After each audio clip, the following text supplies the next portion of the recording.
আজকের পৃথিবীতে শালীনতা নিয়ে অনেক ভুল ধারণা আছে। আমরা এমন এক সমাজে বাস করি যেখানে সবকিছু দেখানোকে গুরুত্ব দেওয়া হয়, কিন্তু আসল সত্তাকে ভুলে যাওয়া হয়।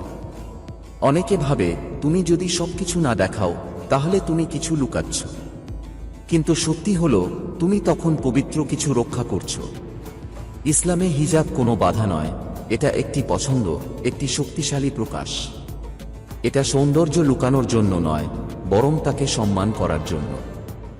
আমি অনেক হিজাবী নারীকে দেখেছি, তাদের মধ্যে এমন এক আত্মবিশ্বাস আর প্রশান্তি থাকে যা নকল করা যায় না। কারণ তারা জানে তাদের মূল্য আসে আল্লাহর কাছ থেকে, মানুষের লাইক বা দৃষ্টির থেকে নয়। এই সমাজ বলে দেখাতে হবে, তবেই দেখা যাবে।